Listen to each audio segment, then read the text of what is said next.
Okay, so the first thing we'd like to talk about is you sent an email to the world about a week ago calling for collaboration to repair the immigration system. Now, that email mentioned securing borders, modernizing and streamlining legal immigration, and a path to legal status for 11 million undocumented people who have otherwise followed the law. So what I'd like to do is just kind of take each one of these things one at a time here and talk about them. So the first thing in there was securing the border. What does that look like for you? Is that Trump's border wall? Is that something else? What's your take on that?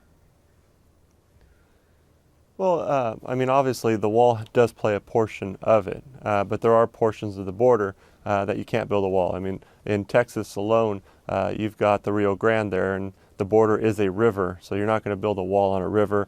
There are mountain ranges and things like that. So I think a lot plays into this, but obviously a wall, some sort of barrier would play a role in this, but there's other things that need to be taken into account. Obviously, folks with the Border Patrol, making sure that we have enough people there, making sure that we have all the different types of surveillance technologies that are available, but all that plays a role in this. Okay, and then the second thing on there was modernizing and streamlining the legal immigration process. Talk about the problems that you see with the current system and what you think some fixes could be for those problems. Well, I mean, just the visa categories in general are a real problem. We've got categories where I've got some people in my district who are in lines that are 70 years long.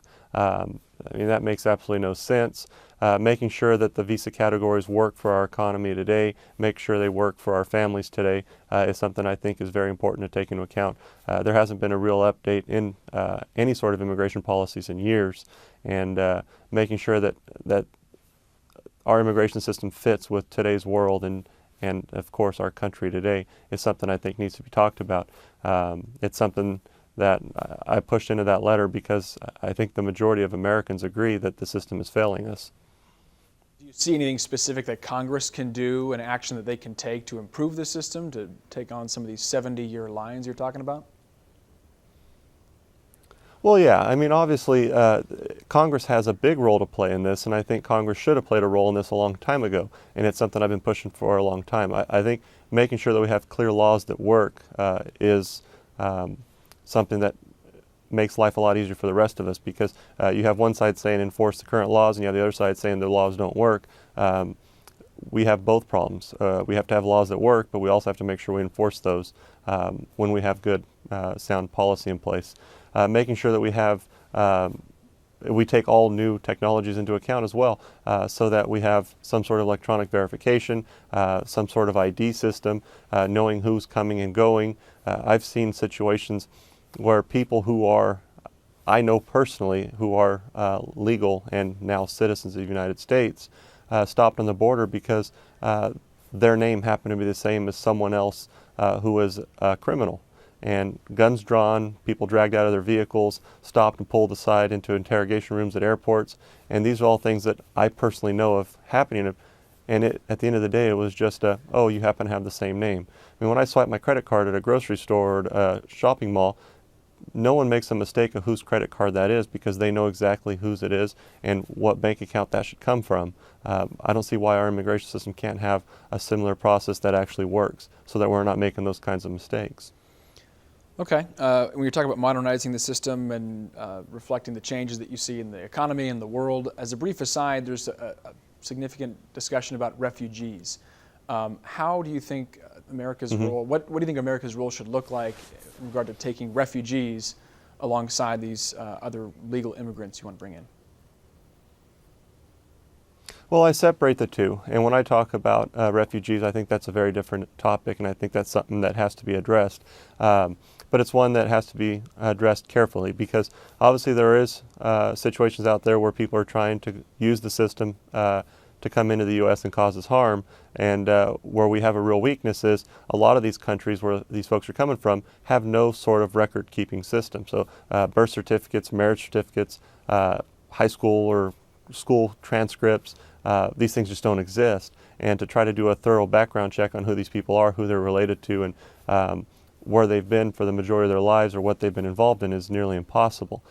So every every angle or every conversation that we have on this is you've got to remember that you're trying to build a castle on a very small sand pile, because you don't have a foundation of any type of real data.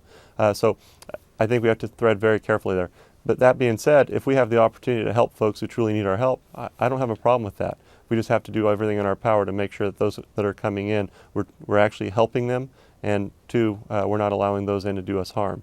I also think that if we have the opportunity to keep people as close to their home as possible, work with them so that they can take their country back from some of these extremists, I think that should be a viable option too, and one that we should talk about and look for some sort of leadership around the world to help us address those types of circumstances. To have a war or be part of a war in a nation, pull all those aside that could potentially be friends of ours and allies, and take them out of that country, I mean, it really weakens the field as far as building up a nation that could be a strong ally of ours in the future. Okay. Getting kind of back then to the original immigration discussion, you mentioned a path to a legal status here. What is the legal status that you'd be proposing? Is this going to be citizenship? Is this going to be some other permanent legal resident, a green card? What is it that you'd like to see for these 11 million? So in the letter that I sent to Trump, and then I sent out a copy to everyone else so they would see, I addressed the legal status. I don't have a problem with some sort of legal status. I don't necessarily mean for all 11 million, because it's impossible to know of these 11 million how many of them are people that would deserve that, and how many of those are actual dangerous criminals that need to go back. And so part of the process is figuring out who these people are, getting as much data as we can, especially when you get into the younger generation. A lot of them have gone to our schools, high schools, colleges, have had jobs, those who have been working on farms, hotels, service industry. I mean, you're going to have some sort of employment history. You're going to know who these people are. Obviously, having a database of criminals and knowing with fingerprints and other sorts of ID, if we can figure out who these people are, and those who have just come here and tried their best to be hardworking citizens of the U.S., I don't have a problem with allowing them some sort of path to legalization, and even at the end of the day, citizenship if that's possible. But that's part of this debate. We have to come up with a system to figure out who they are, allow them out of the shadows, and once we get enough information on them and know what they've been doing and if they've been bad actors or good actors, then we should move forward and look for ways to address the problem. I think that has to be a serious component of immigration reform, just as much as border security, just as much as future flow, things like the visa categories and even into the guest worker programs. But addressing the 11 million that are here is at some day going to have to be addressed. And doing that in a thoughtful way, allowing people to come out of the shadows, tell us who they are, and we do our thorough backgrounds, and then proceeding forward from there, I think is a reasonable solution. Could you talk about some of the ways you might, or where you might want to draw the line between good and bad actors in terms of those with maybe a criminal record, others that have worked? Where do you think that line should be as we're making a decision on these millions of people? Well, any sort of actual violent, sexual, or drug-related criminals need to be the immediate ones to be deported. I mean, just looking at my own home county jail, and we've got some people in there that have been sexual predators. We've got some homicide cases in there as well, who are people who are undocumented. Folks like that need to be looked at and addressed accordingly. But if someone used a fake ID to get a job and to work in a field, obviously someone like that I'm going to look at a lot differently than some of the violent criminals. The situation like we've got in Arizona, I think, is unfortunate. Yes, she did steal someone's ID, but she didn't actually take anything from that person other than go get a job and try to provide for her family. I think that needs to be addressed. If we had a pathway to some sort of status, not even a legal status, but some sort of status that would allow them to work, the situation would have been totally different. That person would not be considered a criminal and would otherwise be considered a good standing citizen within our own communities. I think we have to address these individually, but again, it's not going to be an overnight process. You're not going to wake up one morning where 11 million people are going to have some sort of documentation.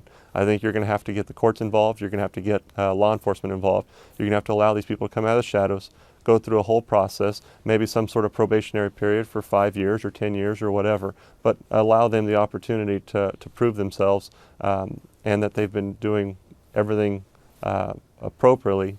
I mean, aside from the fact that they came in the way they did, and 40% of them did come in legally, but obviously our immigration system failed them. So, I mean, this is a complicated topic, and it has to be done thoughtfully and obviously slowly, so that we know, so we're not making any mistakes. Okay, obviously acknowledging that information is going to be a key component to making any of the decisions. The talk about kind of coming out of the shadows and giving up a lot of information, that's kind of brought a lot of fear in a lot of people. We've got calls in our newsroom today, people that are nervous about immigration and customs enforcement activity in the Arvin and Lamont areas. How do you go about doing this in a way that does not scare a lot of people? So there's a big difference between what I'm talking about and what's been done in the past. DACA and DAPA are two executive orders that, like I said, when they were passed, executive orders can be repealed by the incoming or any administration from that point forward. When you put something into law, that's a different situation, and that's why I've pushed for an immigration reform from the very beginning, because I think it's got to be in law. I think it's got to be passed through the House. It has to be passed through the Senate, where you have an open and transparent process, and the President signs that into law and follows those laws. When you have an executive order like what we've had in the past, President Obama put those in, and everybody went out, or a lot of these folks went out and filled out paperwork, gave all their personal information over, and they've known all along that the next president coming in could repeal that, and then all that information would be out there. And I can understand the fear, especially with some of the stories. We're seeing stories now, 600, almost 700 people being deported. It's a serious topic, and people's lives are at stake here. And having children at school, children who are citizens born in this country, and parents being deported or not being home when they get home from school is a real fear, and I completely understand that. But that's why I've pushed for immigration reform since the beginning, because having laws in place is the best solution, because we know that no one can change that from one administration to the next. Okay, thank you. Well, let's go to just real quickly a different topic here. I want to talk about international trade a little bit. Foreign trade deals, that was a big subject of President Trump's campaign, and now the first few weeks. He's indicated he'd like to move away from some of these broader multinational deals like the TPP and towards something that is a little more narrow with specific countries. What do you think is the best way forward for the Valley's economy? We obviously have a lot of farmers that are exporting a lot of the things that they grow and produce. What do you think is the best way forward for our economy with regard to foreign trade? Well, the best way forward is to get these deals done in a way that makes the most sense for the U.S. And with President Trump now in that place, he's more comfortable making deals with a more narrow approach. If that's the direction he wants to go, fine. I can work with that. But at the end of the day, we have to make sure that our businesses and our farmers are competing on a level playing field. When our products are seeing a 30% or a 40% tariff going into some of these nations and trying to compete with a 40% markup over our competing nations, it's a real disadvantage for our farmers, and we have to make sure that we level that playing field. If the president decides to do this one country at a time, it's going to be a slow process. But if it helps for people to understand better what's going on and it being a more open and transparent process, it makes sense. And I'm willing to work with that. But we just have to make sure that we do everything in our power that our U.S.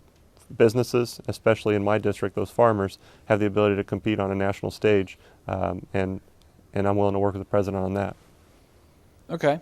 This seems like an area that you're I guess, confident that you can work together with on the president. Immigration, you sent this letter to him. You maybe at least appear to be a little bit more at odds with him. Talk about the president's first 3 weeks. What have you seen that you've liked? What have you seen that you've not liked? Is there anything that concerns you about the first 3 weeks? You know, on some of the executive orders, he's moved pretty fast, and especially in the situation when you've got the refugee issue and some of the bans from those 6-7 countries. Our Secretary of Homeland Security, I felt like, wasn't brought into the conversation enough. He expressed that. That concerned me. But this president is one that's addressed or brought up a lot of topics during the campaign, and he seems to be holding to his word. That's actually something I look forward to working with. If you've got someone who's willing to say what he means and follow through with his word, I think we can use that to our advantage and look for ways to work together. And the day you walk out of that office, you know you've got a commitment and you've got a partner to move forward on. So now I just got to look for those areas where we can work. Okay. Just in the last 24, 36 hours, there's been a lot of talk made about now former National Security Advisor Mike Flynn and the role of Russia in the White House, or some perceived influence by the Russians in the White House. Democrats are saying that this is a huge cause for concern, that it brings into question the credibility and the integrity of the White House. Is this a concern to you? Are these concerns from the Democrats a little bit overblown? What is your take on what's happened in the last 36 hours or so? Well, I'm obviously very concerned with the Russian influence and obviously the Russian aggression that they've been showing along the East Coast. I mean, just what we've been seeing with the flybys and the submarine, and those are all causes for concern. With General Flynn, he made his decision, or the president made the decision to get rid of him. Obviously, he wasn't comfortable with him.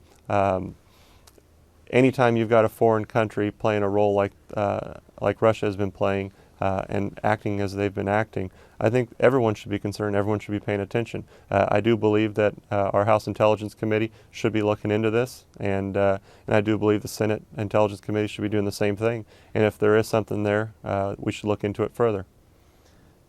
Devin Nunes on the House Intelligence Committee has largely dismissed this incident with Flynn and the Russians. Should he be taking a little bit more aggressive stance in pursuing the facts on this? You know, Devin takes his job very seriously. He's always, I think, spent a lot of time doing his research. If I would assume that anything that's happened in the last few days didn't come as a surprise to him, and that if he knows something I don't know, he's making that decision based on those facts. I just haven't seen them personally. Okay, I think we're probably getting close to being out of time, but I think the last several times you and I have spoken, we've finished the conversation talking about water. Obviously, the circumstances have changed considerably. I think even since the last time we've spoken, there's been a lot of rain, a lot of water flowing through this state, and obviously Congress took some actions with that larger bill passed a bit ago. Do you still have any unresolved water issues or an agenda in this Congress that you'd like to pursue? Yes, I actually introduced H.R. 23, which is a bill that's got longer-term solutions for our water problem. When we passed 612 in the last Congress there in the lame duck, that 612, the language that's in there is only a 5-year package for the way that we pump water, the way we move water. We need those fixes to be longer term, and when it comes to dollars for infrastructure, it's only a 10-year package. So in the state of California, as long as this fight's been going on since even before I was born, 5 years is not long enough, and it's something that we're already starting the next fight. Another issue that was not resolved, one that has specific implications for the whole east side of the valley all the way down into Kern County, is the Friant-Kern Canal, Millerton, and Friant water systems. So that has to do with the San Joaquin River settlement, and the bill that I introduced the other day actually addresses that and turns that into a warm water fishery. And that was not addressed in the last Congress, and I think it's something that has to be looked at, especially when you've got communities like Terabella and Porterville and others who have pretty much run out of water, and you've gotten to the point where you've actually got community showers for some of those folks. I mean, obviously that hasn't been addressed. What we see in the future with this, as far as the amount of rainfall, this has been a good year, and I'm glad we've been able to take advantage of it, and the legislation that I was a part of last Congress made an impact. But again, it's not long enough, and I'm not worried about just the next 5 years, but I'm worried about the next 100 years, and that's why we're continuing this fight. Okay, that's the end of my line of questions. Anything else you'd like to communicate to the folks in your district? No, I think we're good. All right, thanks very much, Congressman. Appreciate it as always. Hey, anytime. Thank you. Bye.